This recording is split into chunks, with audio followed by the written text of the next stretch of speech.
Bismillahirrahmanirrahim. Uhayyikum tahiyatan islamiyah, tahiyatan ahli jannah. Assalamualaikum warahmatullahi wabarakatuh.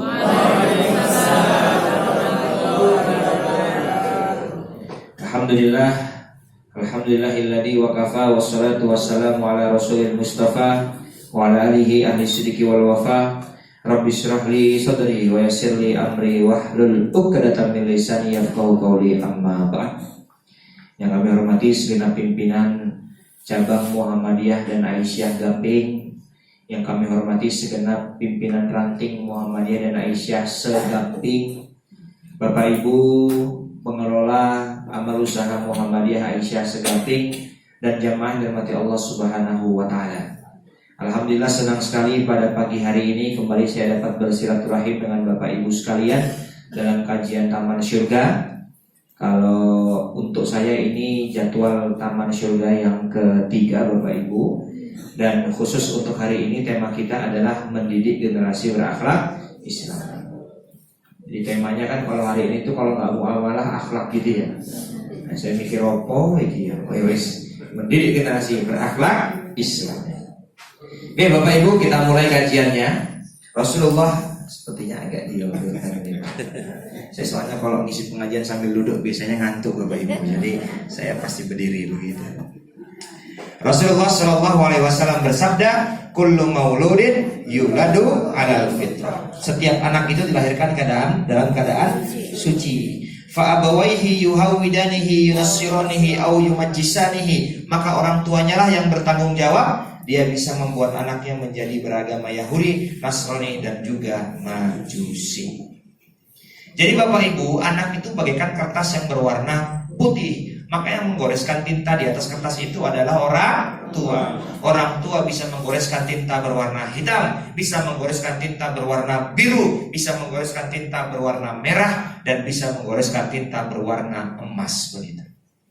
Kira-kira saya mau tanya, kalau panjenengan kira-kira mau menggoreskan tinta di atas kertas yang bernama anak itu dengan tinta berwarna apa Bapak Ibu? Emas. Kalau orang tua saya sudah bisa dipastikan menggoreskan tinta berwarna emas. Spesifiknya Mas Mahfud. Ya, betul tidak kira-kira? Jamaah dirahmati Allah Subhanahu wa taala, maka ada istilah al-waladu sirru abihi. Anak itu adalah rahasia orang tua. Kenapa? Karena yang dia lihat, yang dia contoh di rumah adalah orang tua. Jadi bukan sekedar anaknya nakal berarti bapak ibunya waktu kecil beling. Bukan hanya itu Bapak Ibu. Kenapa? Karena pertama sumbernya memang dari orang tuanya. Yang kedua yang dia lihat di rumah adalah orang tua.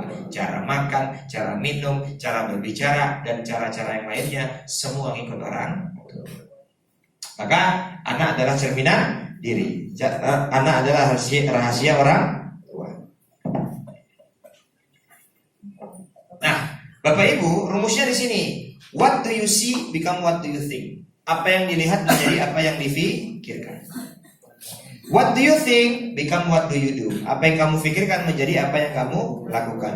What do you do become your habit. Kebiasaan menjadi yang dilakukan menjadi kebiasaan. Kebiasaan merubah masa depan. Rumusnya di sini. Yuk kita ulangi. Yang dilihat menjadi apa yang difikirkan. Gak percaya kita buktikan. Bapak Ibu coba kita pikirkan apa yang saya katakan. Ini mohon maaf sebelumnya masih pagi tapi gak apa-apa. Buat ngetes aja betapa what do you see become what do you think ya. Coba pertama tolong dipikirkan. Bakso bisa gak dipikirkan? Bisa? Ada mangkoknya gak? Ada ayam jagonya gak di mangkoknya? Bulat-bulatnya. Yang kedua, gudeg bisa nggak dipikirkan? Bisa. Yang terakhir, kapurung bisa nggak dipikirkan? Kapurung bisa nggak dipikirkan? Bisa Bu? Mayoritas nggak bisa. Kapurung itu makanan khas Sulawesi. Biasanya masak orang Sulawesi, orang Bugis begitu. Ustadz gimana membayangkan, makan aja belum pernah, betul? Lah itu what do you see become what do you think. Yang kamu lihat menjadi apa yang kamu pikirkan. Contoh lagi, coba pikirkan wajahnya Jokowi, bisa nggak? Bisa. Yang kedua, pikirkan wajahnya Prabowo, bisa nggak? Yang terakhir, pikirkan wajahnya. Asalina khairan musyaffa. Bisa nggak dipikirkan? Nggak bisa. Itu nama anak saya. Umurnya 5 tahun. Jadi kan nggak bisa pikirkan. Saya baru berpisah setengah jam udah kangen. Apa yang dilihat menjadi apa yang difikirkan. Difikirkan menjadi lebih atau perbuatan menjadi kebiasaan yang merubah masa depan. Jadi kebiasaan masa depan anak kita, masa depan kita itu didasari oleh kebiasaan kita. Kebiasaan itu berdasarkan pikiran kita, pikiran berdasarkan dari pandangan kita. Jadi semuanya sumbernya dari mana? Nah, maka akhlak orang tua adalah uswah bagi anak-anaknya. Ya. Jadi yang dilihatkan orang tua, maka orang tua yang menjadi uswah. Ada istilah begini Bapak Ibu. Children see, children do. Apa yang dilihat anak itulah yang dia lakukan. It looks like rain again today. Dark clouds gather to fill the sky.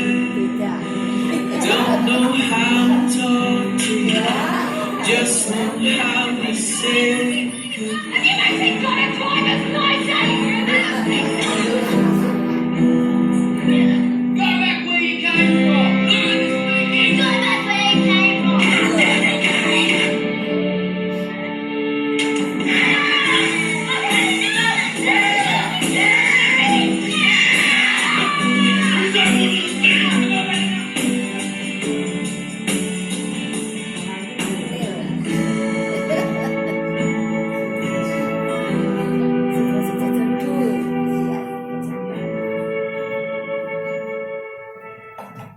Ya, apa yang dilihat anak itu menjadi apa yang difikirkan. What do you see become what do you think. What do you think become what do you do. What do you do become your habit, and your habit will change your future. Jadi begitu Bapak Ibu. Nah, rumus pendidikan karakter atau pendidikan akhlak itu begini. Anda bitanzimi tarbiyatul khuluqiyah wal aqliyah la yakfi bi mujarradatil kalam. Untuk pendidikan karakter dan akhlak itu tidak cukup dengan lisan. Bal labudda an yakuna qudwah shalihah wa ijadul bi'ah. Tapi ada dua faktor yang paling penting dalam pendidikan akhlak atau pendidikan karakter. Pertama adalah ijadul uswatun hasanah. Apa itu? Suri tahu? Yang kedua, ijadul bi'ah. Lingkungan yang mendukung. Jadi yang pertama apa lagi? Tauladan. Yang kedua, lingkungan. Yang kedua apa? Lingkungan. Yang pertama apa? Tauladan. Yang pertama apa? Tauladan. Yang kedua apa? Ini mohon maaf kenapa diulang-ulang biar ingat begitu. Jangan sampai nanti setelah pengajian ditanya ustadznya nyampaikan apa? Aduh lupa bukan begitu. Pokoknya nonton video. Jadi yang pertama apa? Tauladan. Yang kedua lingkungan. Nah, tauladan di rumah itu adalah orang tua. Lingkungan utama bagi anak adalah rumah.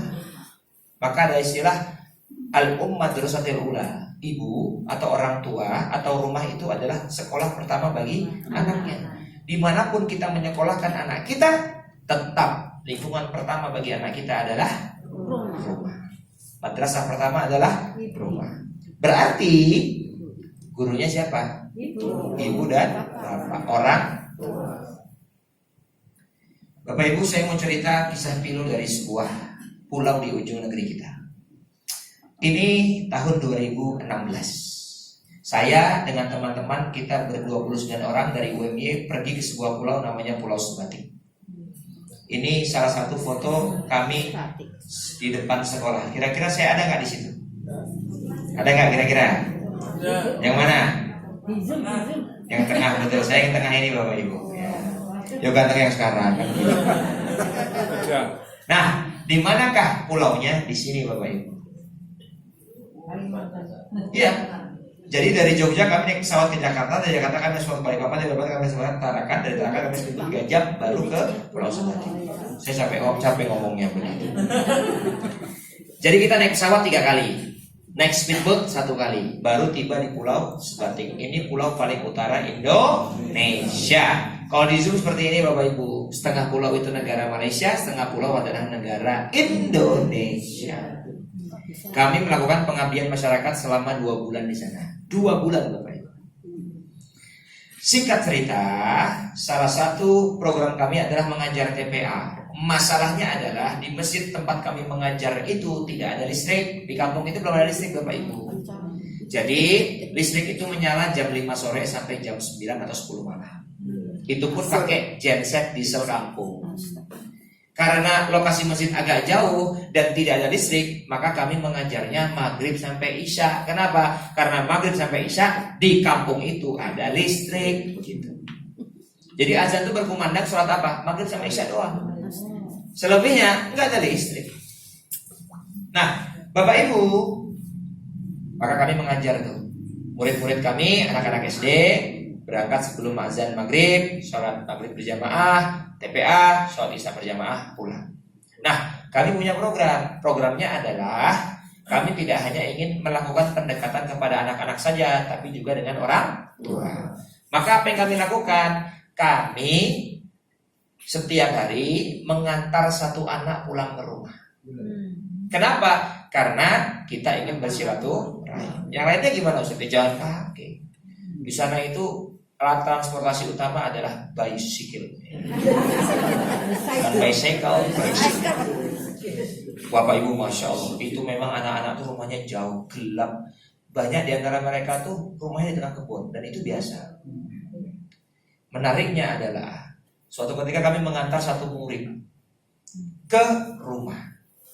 Dan betapa kagetnya kami, sesampainya kami di rumah, yang kami lihat apa? Bapaknya sedang karaokean di ruang tamu. Dan bukan hanya itu Bapak Ibu, di atas meja kami melihat ada miras alias minuman keras. Bayangkan seorang anak SD pamit menggunakan mukennah memeluk Al-Quran. Dia berangkat ke masjid, sholat maghrib berjamaah, membaca Al-Quran, tadarus, hafalan surat pendek, hafalan doa-doa, praktek ibadah, sholat isya berjamaah. Dia pulang masih membawa mukennahnya, masih memeluk Al-Qurannya, dan dia temukan bapaknya sambil karaokean, sambil mabuk. Kami yang biasanya silaturahim, ngobrol, kami langsung pamit. Kenapa? Takut ditawarin kan begitu. Tapi poinnya bukan itu. Poinnya adalah bagaimana bapak ini sedang menghancurkan masa depan. Kenapa? Rumah yang harusnya menjadi lingkungan yang terbaik justru menghancurkan masa depan anak. Bapak yang harusnya menjadi uswah justru menghancurkan masa depan. Jadi Bapak Ibu rumusnya 2 itu. Yang pertama apa tadi? Tauladan. Yang kedua adalah maka kata Rasul dalam hadisnya, almaru ala dini khalilih falyanzur ahadukum man yukhalil. Rumah itu harus kondusif karena agama seseorang itu bisa dilihat dari dengan siapa dia bergaul, dengan siapa dia hidup. Mohon maaf, ya anak itu kan lebih lama dengan orang tuanya. Anak saya yang perempuan tuh kalau marah pasti mirip kayak ibunya. Jadi saya lucu gitu melihatnya, kan begitu. Untungnya istri saya jarang marah begitu kan. Dan seterusnya. Maka Bapak Ibu ini penting untuk kita garis bawahi. Falyanzur ahadukum man yukhalil, perhatikan dengan siapa kamu berteman. Jadi kalau ada istilah mohon maaf, berteman gak boleh pilih kasih. Kok menurut saya itu gak sesuai dengan hadis ini. Hadis ini itu menjelaskan kepada kita agama kita itu berdasarkan siapa teman kita. Beda kan? Karena gini loh, kalau kita berteman dengan orang yang soleh, kita tuh diajak ke masjid. Tapi kalau kita berteman dengan orang yang salah, kita diajak ke tempat maksiat, betul nggak? Kan sederhana. Bapak Ibu, ada nggak yang pengajian pagi hari ini diajak temannya? Ada nggak? Ada nggak? Ada tuh, berarti temannya soleh dan soleh. Kenapa? Diajaknya ke pengajian. Betul nggak? Halo. Halo jawabannya hai. Halo. Hai. Halo. Ayo kita ulangi. Apa yang dilihat menjadi apa yang pikiran menjadi perbuatan menjadi Kebiasaan merubah itu rumusnya Bapak Ibu. Dan saya meyakini saya hari ini itu karena apa yang saya lihat dari kecil. Ustadz Mahfud, bapaknya Ustadz? Bukan. Ibunya Ustadzah? Bukan. Tapi bapak ibu saya punya hobi nonton Ustadz dan Ustadzah di TV. Jadi waktu saya SD, itu kan kita ada TV di rumah. TV itu tidak menyala kecuali satu berita, dua pengajian. Jadi orang yang paling saya kenal itu Mama Dede, Ustaz. Kan dulu Ustaz kan Mama Dede doang ya, sampai sekarang bahkan. Sampai sekarang. Nah, Bapak Ibu saya itu setiap hari Minggu siang itu punya kebiasaan nonton SCTV. Ada apa? Ada tablik akbar di Masjid Istiqlal yang ngisi namanya Kiai Haji Abdullah Gimnastian AA. Maka saya dari kecil ketika teman saya ditanya mau jadi apa, pilot mau jadi apa, guru mau jadi apa, polisi, Mahfud mau jadi apa, jadi AA Food. Bisa nggak kira-kira saya jadi AA Food? Agak susah Bapak Ibu. Kenapa? Karena saya asalnya dari Kalimantan Timur. AA itu panggilan orang Jawa. Saya Kalimantan Timur, AA itu panggilan orang Jawa Barat. Mending kalau saya Kalimantan Barat masih ada baratnya. Mending kalau saya Jawa Timur masih ada Jawanya. Lah ini sudah Kalimantan Timur lagi, nggak ada Jawanya, nggak ada baratnya. Bisa nggak saya dipanggil AA? Agak susah. Harus pindah Jawa Barat. Coba Bapak Ibu yang kenal saya pernah manggil saya AA Food? Nggak pernah dong. Tapi gara-gara itu Bapak Ibu, saya sering ikut lomba pidato. Walaupun nggak pernah menang, tapi kan lumayan sekarang saya sering jadi juri lomba pidato kan begitu. Dan saya ngisi pengajian, ngisi training, ngisi motivasi di mana-mana. Dan singkat cerita, saya menikah dengan seorang wanita yang asalnya dari Bogor, Jawa Barat. Jadi ketika saya mudik ke rumah mertua, saya dipanggil AA Food. Yes, begitu.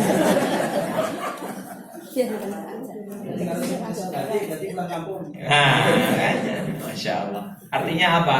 Artinya masa depan anak kita itu dimulai dari kebiasaannya. Kebiasaan itu didasari oleh perbuatan, perbuatan dari pikiran, pikiran menjadi dari pandangan. Jadi masa depan anak kita dimulai dari apa yang dia lihat. Betul atau betul? Gini deh Bapak Ibu, jenengan waktu kecil ada nggak yang punya cita-cita jadi YouTuber? Nggak ada. Nggak ada. Anak sekarang banyak nggak yang ingin jadi YouTuber? Banyak. Tahu kenapa? Karena melihat. Yang dilihat YouTuber kan begitu. Lah kalau anak kita kerjaannya buka Bukhari Muslim, buka kitab-kitab ulama, pinginnya jadi apa? Ulama. Tapi yang mereka tonton kan bukan itu. Akhirnya pinginnya jadi apa? Setuju tidak nih kira-kira? Ya. Maka hati-hati dengan apa yang dilihat. Ya toh? Jadi kan fokusnya gitu. Gak usah fokus ke sini, fokus ke sini aja. Betul tidak? Anak tuh kalau diajak ke masjid, azan kita diajak ke masjid sama dia, betul nggak? Sederhana kok. Makanya hati-hati dengan apa ini? Setan gepeng.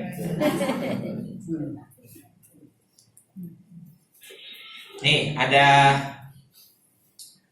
mic-nya lagi kan? Bisa. Nah ini ada sedikit experience. Begini, ada beberapa anak disuruh nonton video di laptop. Tuh. Video pertama ada orang masuk ruangan, ada mainan di tengah, dipukul-pukul mainannya. Tuh dipukul-pukul mainannya. Video kedua, kelompok kedua nonton laptop, isinya orang masuk ruangan, ada mainan-mainan. Kelompok ketiga nonton laptop, di laptop itu ada video orang masuk ruangan, mainannya dicuekin. Mainannya dicuekin. Dan akhirnya ketiga kelompok ini dimasukkan ke dalam ruangan yang dia tonton di laptop tadi. Kelompok pertama mainannya diapain? Dipukul. Dia lakukan persis apa yang dia lihat. وضعنا أطفال المجموعة الأولى في الغرفة Dipukul. فتقلد الأطفال السلوك الذي شاهدوه سابقا. Kelompok kedua mainannya diapain? Dipeluk. Nanti kita lihat. Ini masih kelompok pertama. Tuh. Kelompok kedua mainannya dipeluk. Kita lihat ketika mereka masuk ruangan apa yang mereka lakukan? المجموعة الثانية قلدت الرجل وهم لا يستخدمون السكين رغم أنها متوفرة بين أيديهم. إنهم يحاكون السلوك الحسن الذي شاهدوه. Tes. Yang ketiga mainannya diapain? Dicuekin. Lihat aja, dia masuk ruangan yang dia tonton, apa yang dia أما lakukan? المجموعة الثالثة فحدت حذو السلوك الذي Dicuekin, شاهدوه. nggak disentuh sama sekali. فإن لوسائل الإعلام تأثيرا كبيرا على الأطفال. Tuh, nggak disentuh sama sekali. Dia sibuk duduk, sibuk kesana kemari, mainan tidak disentuh sama sekali. Itu di luar kesadaran mereka. Rumusnya apa tadi? Apa yang dilihat menjadi apa yang dipikirkan, berubah menjadi perbuatan, menjadi kebiasaan, merubah masa depan. Itu rumusnya Bapak Ibu. Ya tak? Nah. Apalagi mendidik anak ya. Ini anak-anak zaman sekarang ini generasi apa? Strawberry Alpha ya. Kalau saya itu apa ya? Durian enak juga itu. Kok jadi pagi-pagi udah bahas durian aja. Ya Bapak Ibu, generasi sekarang itu generasi yang tidak bisa jauh dari hak. Bagaimana cara mendidik anak menjadi hebat, anak-anak yang berkarakter Islami. Sekarang kita bahas didik anak sesuai usia. Kita bahas satu persatu. Ustaz, anak saya sudah besar, saya sudah punya cucu. Ya udah, nanti lihat cucunya umur berapa, anaknya usia berapa, kan begitu. Kita bahas satu persatu. 0 sampai 2 namanya rodoah, penyusuan. Maka usahakan semaksimal mungkin, sebisa mungkin anak mendapatkan haknya, yaitu ASI dari ibu. 2 tahun ya. Nah, 2 sampai 3 hadonah, usia pengasuhan. Saya punya anak rodoah 1 di rumah, tamyiz 1 di rumah. Ya, sama yang syabun 1 di rumah. Itu ibunya ya. Nah ya dong, kan begitu. Nah, 3 sampai 7 namanya tamyiz, tahu baik dan buruk. 3 sampai 7. Jadi kalau anak sudah usia 3 tahun plus, itu kalau salah harus dikasih tahu kalau dia salah. Karena banyak parenting yang kurang baik hari ini, ketika anak kejeduk yang disalahkan mejanya, kepleset yang disalahkan lantainya. Ini namanya mengajari anak mencari kambing yang putih aja banyak. Betul tidak? Ini pendidikan yang tidak mendidik. Maka anak saya usia 2 tahun, bahkan kalau salah minta maaf. Anak saya kecil itu 1,5 tahun, itu kalau salah sama kakaknya minta maaf. Salim, bisa dia disuruh salim. Ya. Misalnya kakaknya itu kan usia 4-5 tahun lah, numpahin apa, ambil kain pel, misalnya perang mecahin piring. Nah kalau mecahin piring jangan disuruh beresin. Kenapa? Takut kena beling. Artinya apa? Kan dia bisa tanggung jawab minta maaf, mungkin ngambil peralatan untuk membersihkan, dia masih bisa. Gak boleh kita mencarikan anak kambing hitam. Akhirnya anak tidak pernah merasa bersalah. Ini salah. Bahkan kemarin saya ngisi training service excellent di suatu perusahaan daerah Giwangan, itu ada kantornya di situ. Saya katakan budayakan. Kalau kata zaman sekarang bukan budayakan, normalisasikan. Apa? Kata maaf itu bukan hanya kata yang keluar saat kita melakukan kesalahan, tapi kata maaf itu bagian dari komunikasi. Kebiasaan. Maaf Bu, ada yang saya bantu. Maaf Bapak, mau kemana? Ya. Jadi maaf itu sekarang jangan digunakan hanya ketika kita melakukan kesalahan saja, tapi itu bagian dari skill dalam berkomunikasi. Betul nggak? Nah ini penting untuk kita garis bawahi. Jangan sampai anak kita tidak pernah mengucapkan kata maaf. Nah Ini ada fenomena yang menarik. Kenapa kok anak itu jauh dari orang tua? Penyebabnya adalah karena banyak orang tua yang gak asik. Maksudnya gimana Ustaz? Begini, orang itu gak asik itu adalah orang tua yang ketika ketemu anak hanya bisa mengucapkan 2 kalimat saja. Demi Allah, 2 kalimat saja. Apa itu Ustaz? Pertama adalah kalimat perintah, yang kedua adalah kalimat larangan. Yang pertama kalimat perintah, yang kedua kalimat larangan. Lakukan, jangan. Lakukan, jangan. Jangan, lakukan. Masya Allah. Tiap ketemu anak tuh, jangan, lakukan, jangan, lakukan. Jadi anak tuh sampai hafal, le sini le. Aduh, aku mau disuruh apa nih sama si bapakan begitu. Duh sini dok, aduh, saya mau dilarang apa nih sama si ibuan begitu. Gimana anak mau dekat, gimana anak mau curhat, gimana anak mau menyampaikan isi hatinya kalau setiap ketemu anak, orang tuanya kalau enggak nyuruh ngelarang, nyuruh ngelarang. Lakukan, jangan. Lakukan, jangan. Kira-kira banyak nggak orang tua tipe yang seperti ini? Kira-kira orangnya ada nggak di sini kira-kira? Kerudungnya warna apa? Ayo, Bapak Ibu, jangan seperti itu. Kenapa? Begini, anak itu boleh introvert tapi sama orang lain. Kalau sama orang tua nggak boleh. Ustaz, anak saya itu memang tipenya nggak banyak ngomong. Dia itu orangnya tertutup. Mohon maaf Bapak Ibu, tertutup sama orang lain itu bagus, tapi tidak dengan orang tua.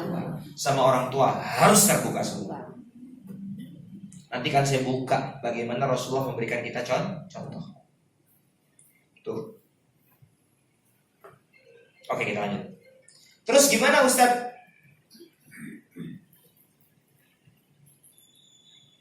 Nah, ini. Sekarang saya jelaskan bagaimana cara komunikasi dengan anak yang baik dan benar. Sebagaimana contoh dari Rasulullah Shallallahu Alaihi Wasallam. Ini hadis sahih Bukhari Muslim. Ini terakhir saya ngisi di kajian Masjid Baitul Hasib. Tahu Masjid Baitul Hasib di mana? Itu depan BPK. Mana itu Biro Brajan itu ya. Fakana idza jaa Rasulullah Shallallahu Alaihi Wasallam faraahu qala Aba Umar ma fa'ala Nugair. Begini.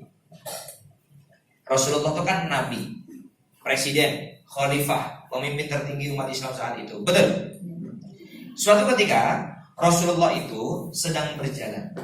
Di jalan Rasulullah ketemu sama bocah usia 2 tahun.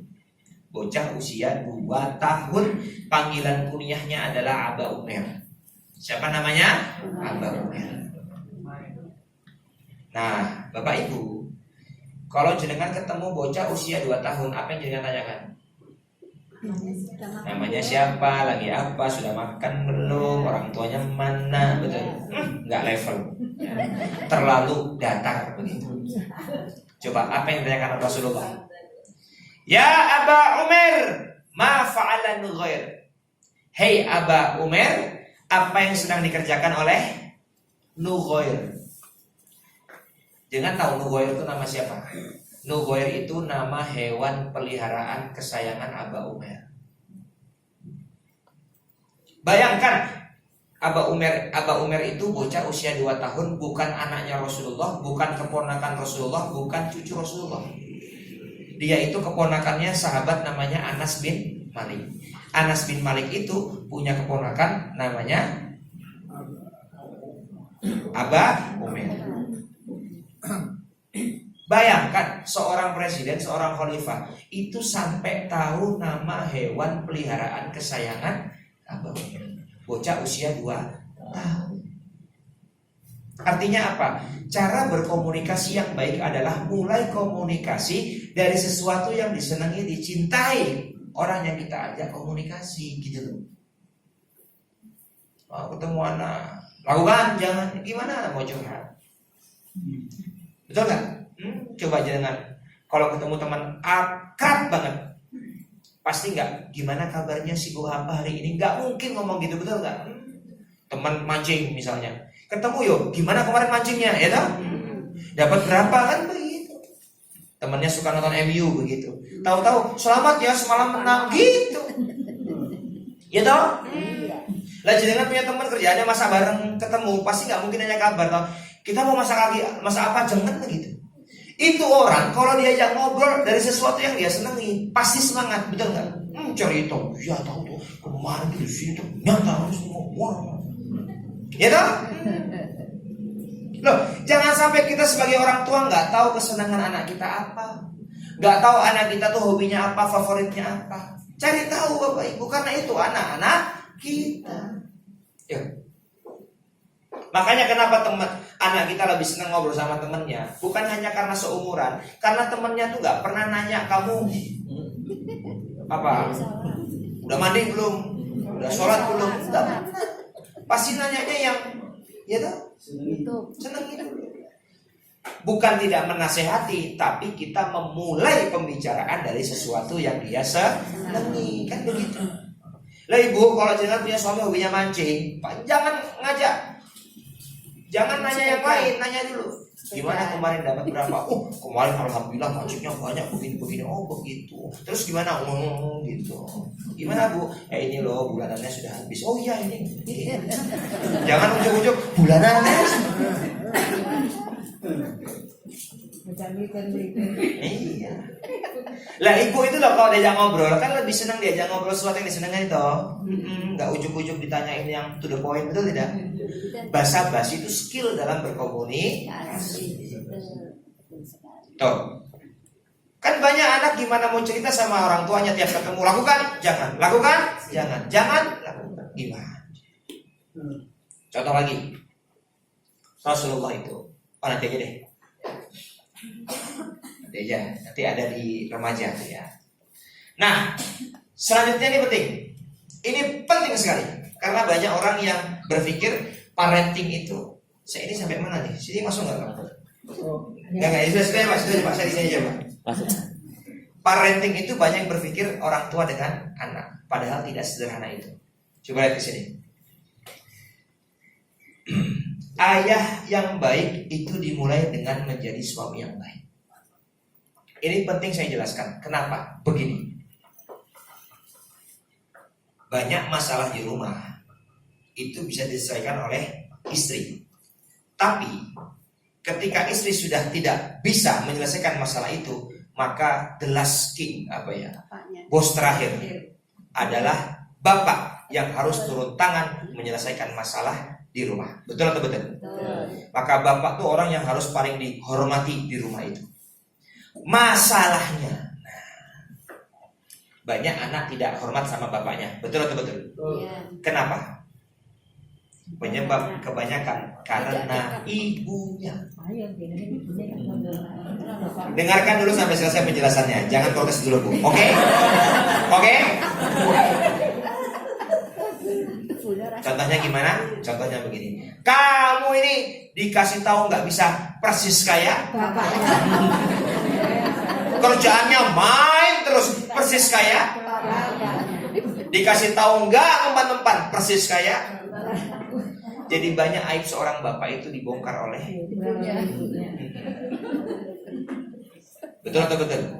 Ada istri model seperti itu. Orangnya Yoman kan, kerudungnya warna apa? Nah itu terjadi salahnya Pak. Salah bapaknya. Kenapa? Karena bapak tidak menjadi suami yang baik. Maka menjadi bapak yang baik dimulai dari menjadi suami yang baik. Saya jelaskan rumusnya. Oh ini panjang ini ya. 10 menit lagi? Oke, gak apa-apa ya. Memang materi ini saya siapkan sekitar 60-70 slide begitu, dan pasti gak cukup waktunya ya. Gampang tinggal ngundang lagi kan begitu ya maksudnya. Nanti kita buat continue lah ya begitu. Oke, 10 menit saya jelaskan ini ya. Bapak Ibu, saya yakin sesibuk-sibuknya suami jenengan itu tidak lebih sibuk dari Nabi Ibrahim, betul gak? Bang Toyib itu berapa lama gak pulang? 2 tahun. 2 tahun. Nabi Ibrahim itu lebih sibuk daripada Bang Toyib, bahkan bertahun-tahun gak pulang, betul gak? Lah gimana gak sibuk? Orang datang itu suaminya istrinya lagi hamil. Ketika pulang Nabi Ismail anaknya itu sudah besar. Berarti berapa tahun tuh gak pulang-pulang? Kalah tuh Bang Toyib begitu. Nah Bapak Ibu begini. Ketika ini pasti dibahas ketika Idul Adha. Ketika Nabi Ibrahim pulang, Gitu. Ada di Quran? Ada nggak ayatnya di sini? Nggak ada ya. Nanti deh kapan-kapan kita tuliskan.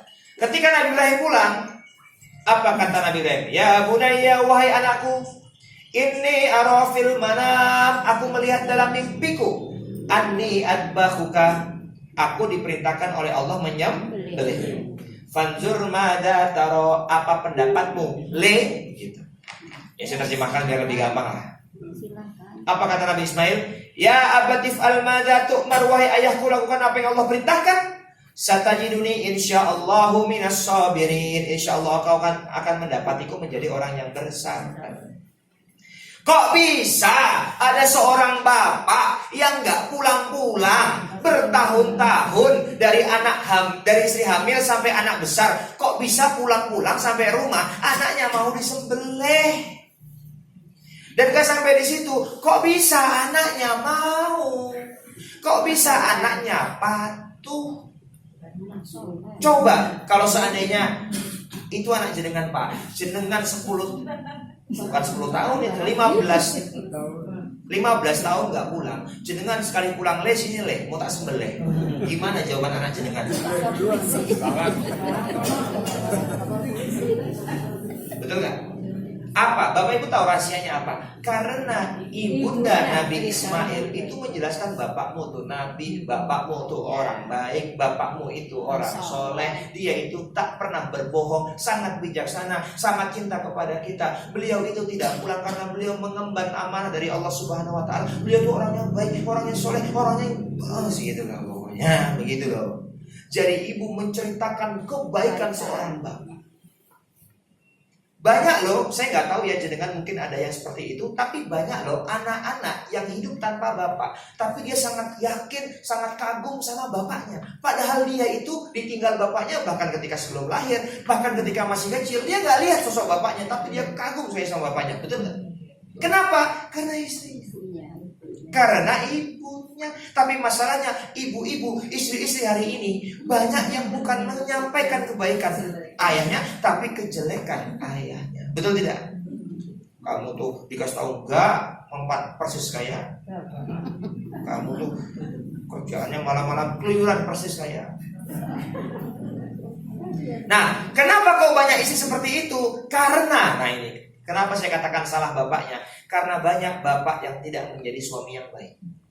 Maksudnya gimana? Begini bapak-bapak sekalian. Sekarang gantian bapaknya ya. Bapak-bapak sekalian, untuk menjadikan istri kita menjadi ibunda Sarah atau ibunda Hajar sebagaimana istrinya Nabi Ibrahim alaihissalam, kita sebagai suami harus mencukupkan kebutuhan istri kita, terutama kebutuhan hati istri kita.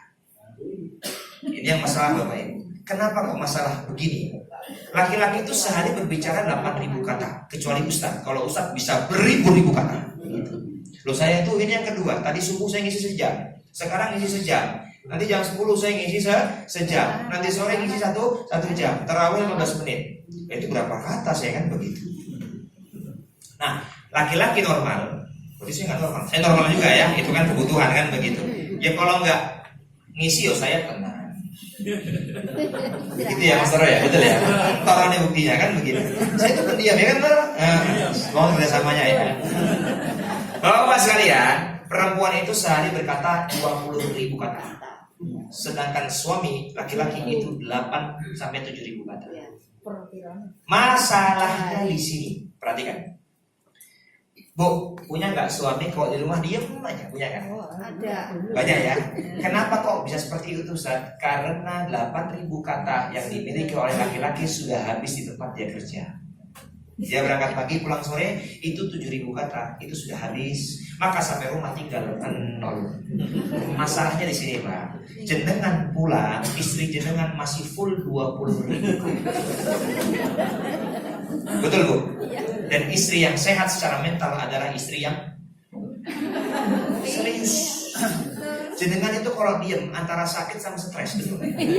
Ya serius ini Pak.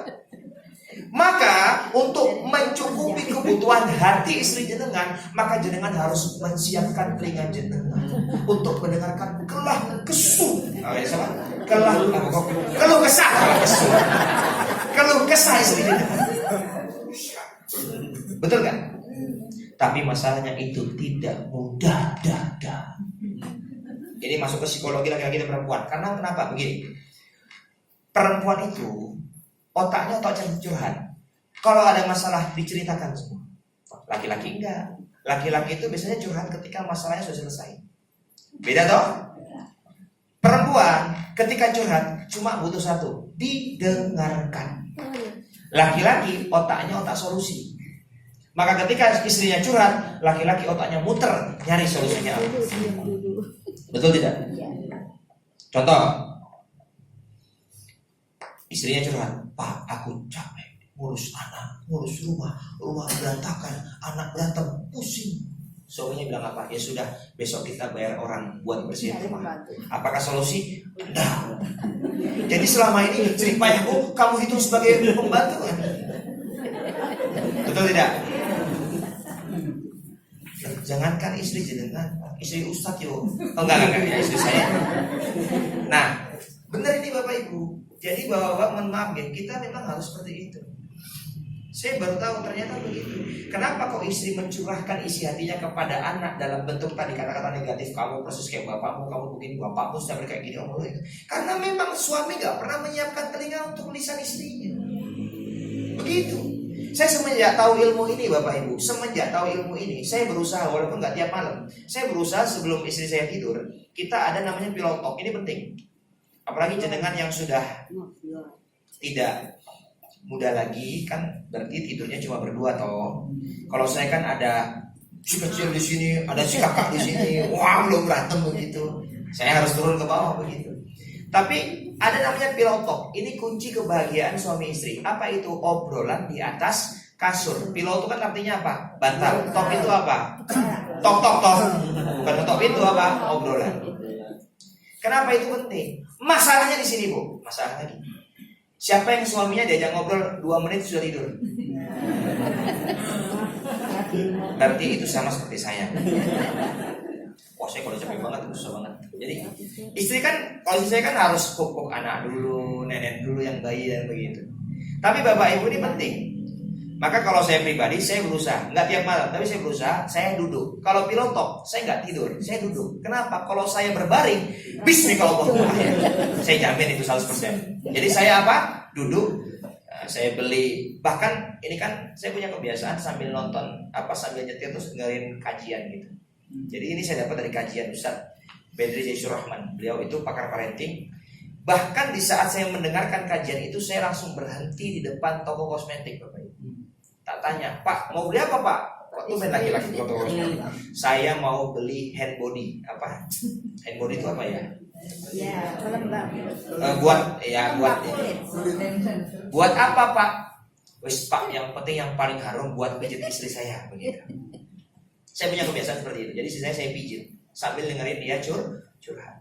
Kenapa? Karena saya tahu untuk menjadi bapak yang baik, untuk menjadi bapak yang baik, saya harus menjadi suami yang baik. Kalau saya tidak mau istri saya mencurahkan isi hatinya kepada anak-anaknya, sehingga pada akhirnya dalam parenting anak tidak hormat kepada saya, maka saya harus menyiapkan telinga saya untuk mendengarkan keluh kesah istri saya. Dan ingat Pak, istri ketika curhat tidak butuh solusi, mereka hanya butuh didengarkan. Sabar ya istriku, semoga jadi istri yang soleha masuk surga gitu. Oh semangat Pak, besok ya siap perang lagi begitu. Serius Pak. Dan mohon maaf, ini kan saya baru teori ya. Mempraktekannya emang gak mudah. Saya itu waktu anak pertama, dia tuh sudah Pak aku mau kerja, pokoknya aku mau kerja. Masa aku dari pagi sampai aduh dia ini kerja gimana ya sudah. Anak kedua lahir begitu. Ketika dia hamil, dia gak pernah protes pingin kerja. Sekarang anak kedua sudah ada nih, udah setahun setengah, udah mulai lagi. Ayah apa bunda kerja lagi ya, bunda kerja ya. Tapi masa tiap dia curhat kerja saya hamilin terus kan nggak mungkin toh. Berapa anak saya nanti di rumah kan begitu. 2 aja sudah begitu. Paham nggak maksud saya Bapak Ibu? Iya. Jadi ini penting untuk kita garis bawahi. Jadi kadang-kadang mohon maaf saya tahu itu nggak butuh solusi, tapi kan telinga kita juga gitu ya. Halo. Nih, sepakat ya? Jadi figur ayah sangat dipengaruhi oleh cerita istri yang baik apabila ayah sudah menjadi suami yang baik. Jadi kalau ada, nih saya ulangi lagi, kalau ada kesalahan dari istrinya, jangan langsung ke bapaknya, nanti bapak terakhir ya.